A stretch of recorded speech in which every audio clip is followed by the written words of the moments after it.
बरसों से बंद चर्च के बाहर एक कुत्ता तेजी से भौंक रहा था। तभी अचानक उसके सामने एक साया लहराकर बाहर आया। उस साये को देखकर कुत्ते की आवाज उसके गले में ही बंद होकर रह गई।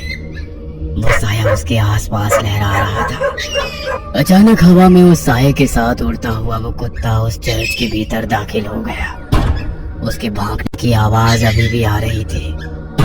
कुछ देर के बाद हवा में उड़ता हुआ उसका शरीर वापस बाहर आया। इस बार उसके शरीर में प्राण नहीं थे। उसका पूरा शरीर सफेद था। मनाली शहर के बाहर एक पुराना चर्च बरसों से बंद था।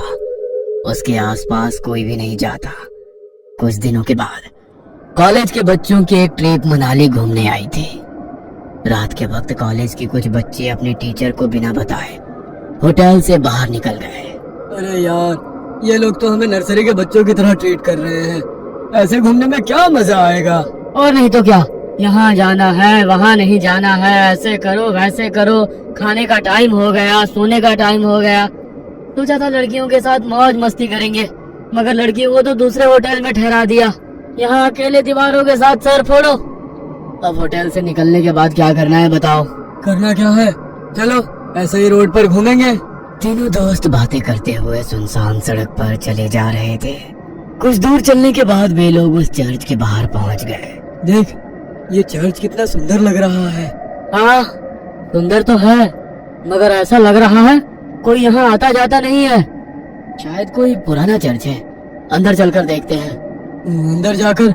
नहीं, अभी रहने देते हैं, कल सुबह आएंगे। अरे कल सुबह? कल तो हमारे साथ प्रोफेसर वगैरह सब रहेंगे। वे लोग हमें खुद से दूर नहीं जाने देंगे। अभी चलते हैं ना, रात या दिन क्या फर्क पड़ता है। हाँ, वैसे भी हम लोगों के पास मोबाइल में टॉर्च तो है। बोरिंग सी ट्रिप में थोड़ा सा एडवेंचर हो जाएगा। मनदीप का मन नहीं था, मगर रोशन और जतिन के कहने पर वो उन लोगों के साथ उस चर्च के भीतर दाखिल हो गया। चर्च के अंदर जगह जगह जाले लगे हुए थे। जैसे ही मोबाइल की लाइट से उस चर्च के भीतर थोड़ी सी रोशनी हुई, चमगादड़ चर्च के बाहर निकल गए। लगता है ये बहुत टाइम से बंद है, तभी तो चमगादड़ ने यहाँ पर डेरा जमा लिया। यार, मुझे यहाँ की वाइब्स कुछ ठीक नहीं लग रही है, हम लोग चलते हैं। कहते हुए मनदीप पलटकर दरवाजे से बाहर निकलने वाला था, तभी उसके पैर किसी ने पकड़ लिया। वो जोर से चीखा। क्या हुआ? मेरा पैर किसी ने पकड़ लिया है। हैं? ये क्या कह रहे हो? कहते हुए उसने अपने मोबाइल का टॉर्च मनदीप के पैर की तरफ किया तो वहाँ पर रस्सी थी। उसे देख दोनों हंसने लगे। तेरा मन नहीं था ना आने का, इसलिए तू रस्सी से भी डर रहा है। कुछ नहीं, अंदर चलकर देख, यहाँ का आर्किटेक्ट कितना अच्छा है।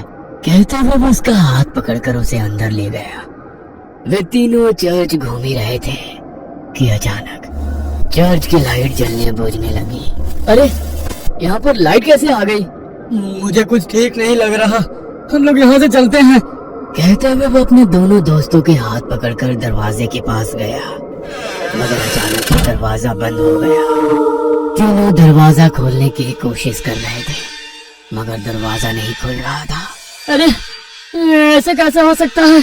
अभी तो ये दरवाजा खुला था, किसने बंद किया? प्लीज हेल्प, हमें डराने की कोशिश मत करो। कोई और रास्ता होगा यहाँ से निकलने का, ढूंढकर वहाँ से निकल जाते हैं। कहते हुए जतिन जैसे ही पलटा, दहशत के कारण उसकी आंखें फटी की फटी रह गई। उसने देखा उसके सामने एक नन खड़ी हुई। वो अपनी बड़ी बड़ी लाल आंखों से उन लोगों को घूरने लगी। ये क्या भला है, भागो यहाँ से। जैसे ही मनदीप ने उन लोगों को भागने को कहा, वो नन धुआं बंद कर गायब हो गई। अब ये कहाँ गई? रोशन और मनदीप उसे इधर उधर ढूंढने लगे। तभी अचानक उन्होंने देखा कि जतिन जमीन पर रेंग रहा था।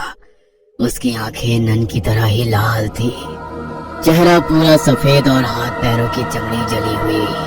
उसे देखकर वे दोनों डर गए और चीखते हुए वहां से बाहर निकलने की कोशिश कर रहे थे।